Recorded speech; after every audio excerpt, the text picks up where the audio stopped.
ನಮಸ್ತೆ ಟಿವಿ 20 ಕನ್ನಡ ವಾಹಿನಿಗೆ ಸ್ವಾಗತ. ರೈತರಿಗೆ ಸರ್ಕಾರ ನಿಗದಿಪಡಿಸಿದ ದರದಲ್ಲಿ ರಸಗೊಬ್ಬರ ವಿತರಿಸಬೇಕು ಹಾಗೂ ಸಾರ್ವಜನಿಕರಿಂದ ಅಕ್ರಮವಾಗಿ ಹೆಚ್ಚುವರಿ ಹಣ ವಸೂಲಿ ಮಾಡ್ತಾ ಇರುವ ಸಾಮಾನ್ಯ ಸೇವಾ ಕೇಂದ್ರಗಳ ವಿರುದ್ಧ ಕಠಿಣ ಕ್ರಮ ಕೈಗೊಳ್ಳಬೇಕು ಅಂತ ಒತ್ತಾಯಿಸಿ ಸ್ವಾಭಿಮಾನಿ ಜೈ ಜವಾನ್ ಜೈ ಕಿಸಾನ್ ರೈತ ಸಂಘದ ಪದಾಧಿಕಾರಿಗಳು ಮಂಗಳವಾರ ಕೃಷಿ ಇಲಾಖೆಯ ಜಂಟಿ ನಿರ್ದೇಶಕರು ಹಾಗೂ ಜಿಲ್ಲಾಧಿಕಾರಿಗಳಿಗೆ ಮನವಿ ಸಲ್ಲಿಸಿದ್ದಾರೆ. ಕೃಷಿ ಹಂಗಾಮು ಆರಂಭವಾಗಿರುವ ಹಿನ್ನೆಲೆ ಕೆಲವು ರಸಗೊಬ್ಬರ ಮಾರಾಟಗಾರರು ಸರ್ಕಾರ ನಿಗದಿಪಡಿಸಿದ ದರಕ್ಕಿಂತ ಹೆಚ್ಚಿನ ಬೆಲೆಗೆ ಗೊಬ್ಬರ ಮಾರಾಟ ಮಾಡ್ತಾ ಇದ್ದಾರೆ ಎಂದು ರೈತ ಸಂಘ ಆರೋಪ ಮಾಡಿದೆ. ಅಲ್ಲದೆ ರಸಗೊಬ್ಬರ ಖರೀದಿಸುವ ರೈತರಿಗೆ ಇತರೆ ವಸ್ತುಗಳನ್ನು ಕಡ್ಡಾಯವಾಗಿ ಖರೀದಿಸುವಂತೆ ಒತ್ತಾಯಿಸಲಾಗುತ್ತದೆ ಎಂಬ ದೂರುಗಳು ಕೂಡ ಕೇಳಿಬರ್ತಾ ಇದೆ. ಈ ಬಗ್ಗೆ ಕೃಷಿ ಇಲಾಖೆಯ ಸಮಗ್ರ ತನಿಖೆ ನಡೆಸಿ ಕಪ್ಪು ಮಾರುಕಟ್ಟೆ ಹಾಗೂ ಅಕ್ರಮ ಮಾರಾಟದಲ್ಲಿ ತೊಡಗಿರುವವರ ವಿರುದ್ಧ ಕಾನೂನು ಕ್ರಮ ಕೈಗೊಳ್ಳಬೇಕು ಅಂತ ಸಂಘದ ಮುಖಂಡರು ಆಗ್ರಹಿಸಿದರು. ಇದೇ ವೇಳೆ ಸರ್ಕಾರದ ವಿವಿಧ ಸೇವೆಗಳನ್ನು ಒದಗಿಸುವ ಕೆಲವು ಸಾಮಾನ್ಯ ಸೇವಾ ಕೇಂದ್ರಗಳು ನಿಗದಿತ ಶುಲ್ಕಕ್ಕಿಂತ ಹೆಚ್ಚಿನ ಮೊತ್ತವನ್ನು ಸಾರ್ವಜನಿಕರಿಂದ ವಸೂಲಿ ಮಾಡ್ತಾ ಇರುವ ಕುರಿತು ಜಿಲ್ಲಾಧಿಕಾರಿಗಳ ಗಮನ ಸೆಳೆಯಲಾಗಿದೆ. ಸಾರ್ವಜನಿಕರಿಂದ ಬಂದಿರುವ ದೂರುಗಳನ್ನು ಪರಿಶೀಲಿಸಿ ನಿಯಮ ಉಲ್ಲಂಘಿಸುವ ಕೇಂದ್ರಗಳ ವಿರುದ್ಧ ಸೂಕ್ತ ಕ್ರಮ ಕೈಗೊಳ್ಳುವಂತೆ ಮನವಿಯಲ್ಲಿ ಒತ್ತಾಯ ಮಾಡಲಾಗಿದೆ. ರೈತರು ಹಾಗೂ ಸಾರ್ವಜನಿಕರ ಸಮಸ್ಯೆಗಳಿಗೆ ಸಂಬಂಧಿಸಿದ ಇಲಾಖೆಗಳು ತ್ವರಿತ ಹಾಗೂ ಪಾರದರ್ಶಕವಾಗಿ ಸ್ಪಂದಿಸಬೇಕು. ಹಾಗೆಯೇ ಸಮಸ್ಯೆಗಳು ಮುಂದುವರಿದರೆ ಸಂಘದ ವತಿಯಿಂದ ಉಗ್ರ ಹೋರಾಟ ನಡೆಸಲಾಗುತ್ತೆ ಎಂದು ರೈತ ಸಂಘದ ಮುಖಂಡರು ಎಚ್ಚರಿಕೆ ಕೊಟ್ಟಿದ್ದಾರೆ. ಸ್ನೇಹಿತರೆ ನಮಸ್ಕಾರ, ನಾನು ಸಿದ್ದು ಕಣಬರಗಿ, ಕರ್ನಾಟಕ ರಾಜ್ಯ ರೈತ ಸಂಘದ ರಾಜ್ಯ ಪ್ರಧಾನ ಕಾರ್ಯದರ್ಶಿ.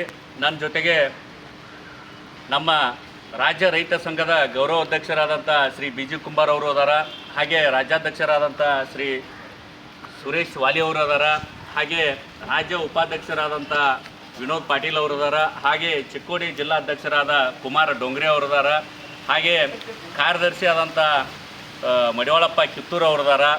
ಇನ್ನೂ ಸಾಕಷ್ಟು ಸಹ ರೈತ ಮುಖಂಡರು ಇವತ್ತಿನ ಈ ಸಂದರ್ಭದೊಳಗೆ ಭಾಗವಹಿಸಿದಾರ. ಇಲ್ಲಿ ಬೆಳಗಾವಿ ಜಿಲ್ಲಾ ಕೃಷಿ ಜಂಟಿ ನಿರ್ದೇಶಕರ ಕಚೇರಿಗೆ ರೈತ ಮುಖಂಡರು ಎಲ್ಲರೂ ಆಗಮಿಸಿದೆವು.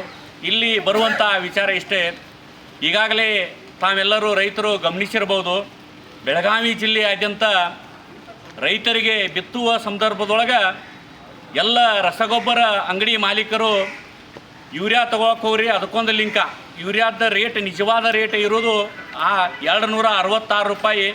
ಆದ್ರೆ 266 ರೂಪಾಯಿಗೆ ಯಾವುದೇ ರಸಗೊಬ್ಬರ ಅಂಗಡಿ ಮಾಲೀಕರು ಆ ರೈತರಿಗೆ ನೀಡ್ತಾ ಇಲ್ಲ. ಅದರ ವಿಚಾರವಾಗಿ ನಾವು ಸಾಕಷ್ಟು ರಸಗೊಬ್ಬರ ಅಂಗಡಿ ಮಾಲೀಕರನ್ನ ಕಾಂಟ್ಯಾಕ್ಟ್ ಮಾಡಿದಾಗ ರಸಗೊಬ್ಬರ ಅಂಗಡಿ ಮಾಲೀಕರು ನೂರಾರು ಕಾರಣಗಳನ್ನ ಹೇಳ್ತಾರೋ. ನಾವು ಕೇಳಿಕೊಳ್ಳೋದು ಇಷ್ಟೇ, ಏನು 266 ರೂಪಾಯಿ ಕರ್ನಾಟಕ ರಾಜ್ಯ ಸರ್ಕಾರದ ಕೃಷಿ ಚೀಫ್ ಮುಖ್ಯ ಕಾರ್ಯದರ್ಶಿ ಅವರು ಆರ್ಡರ್ ಮಾಡಿದವರು, ಆ ಆರ್ಡರ್ ತಕ್ಕಂತೆ ಎಲ್ಲ ರಸಗೊಬ್ಬರ ಅಂಗಡಿ ಮಾಲೀಕರು 266 ರೂಪಾಯಿಗೆ ಮಾತ್ರ ನೀಡ್ರಿ, ಅದರ ಜೊತೆಗೆ ಲಿಂಕನ್ನು ನೀಡಬೇಡ್ರಿ. ಮತ್ತು ಮೇಲಾಗಿ DAP ಗೊಬ್ಬರ ಏನೈತಿ ಅದಕ್ಕೂ ಸಹ ಲಿಂಕನ್ನು ನೀಡಕ್ಕೆ ಹೋಗ್ಬೇಡ್ರಿ. ಬೇಕಾದ ರೈತರಿಗೆ ನೀವು ಕೊಡ್ರಿ, ನಮ್ಮದೇನು ಅಭ್ಯಂತರ ಇಲ್ಲ, ಬಟ್ ಎಲ್ಲ ರೈತರಿಗೂ ನೀವು ಇದನ್ನು ತೊಗೊಳ್ಳಲೇಬೇಕನ್ನುವಂಥ ಏನು ಒತ್ತಡವನ್ನು ಹೇರಕ್ಕೆ ಹೋಗ್ಬೇಡ್ರಿ. ದಯವಿಟ್ಟು ಒತ್ತಡ ಹೇರಿದ್ದಾದ್ರೆ ಮುಂದಿನ ದಿನಮಾನದೊಳಗೆ ನಿಮ್ಮ ರಸಗೊಬ್ಬರ ಅಂಗಡಿಗಳನ್ನು ನಡೆಯುವಂಥ ಕಷ್ಟಕರ ದಿನಮಾನ ಬರ್ತಾವೆ. ಯಾಕಂತಂದ್ರೆ ನಾವು ರೈತರು ಎಲ್ಲರೂ ಸೇರಿ ಈಗಾಗಲೇ ಒಂದು ನಿರ್ಧಾರನ ಮಾಡಿಬಿಟ್ಟಿದ್ದೆವು.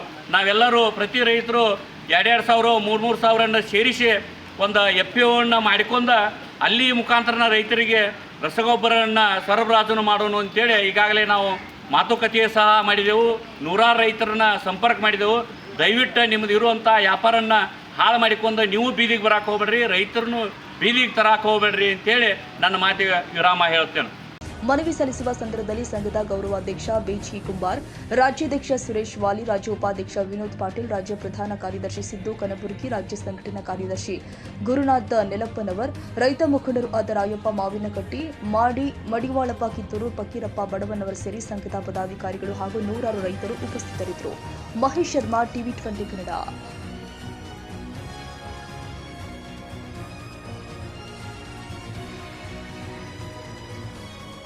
ಕನ್ನಡಿಗರ ಮೆಚ್ಚಿನ ನಿಮ್ಮ ಟಿವಿ 20 ಕನ್ನಡ ವಾಹಿನಿ ಇದೀಗ ಟಿವಿಯಲ್ಲಿ ಲಭ್ಯ. ಕರ್ನಾಟಕ ಮತ್ತು ದೇಶ ವಿದೇಶದ 360 ಡಿಗ್ರಿ ಸುದ್ದಿ ವಿವರವನ್ನ ಪಡೆಯುವುದಕ್ಕೆ ಟಿವಿ 20 ವಾಹಿನಿಯನ್ನು ಲೈಕ್ ಮಾಡಿ, ವಿಡಿಯೋಗಳನ್ನು ಶೇರ್ ಮಾಡಿ, ಕಮೆಂಟ್ ಮಾಡಿ, ಸಬ್ಸ್ಕ್ರೈಬ್ ಮಾಡಿ.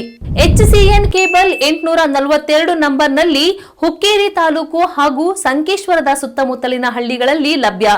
PCN ಕೇಬಲ್ 129 ನಂಬರ್ನಲ್ಲಿ ಹಾರುಗೆರೆ ಸುತ್ತಮುತ್ತಲಿನ ಹಳ್ಳಿಗಳಲ್ಲಿ ಲಭ್ಯ.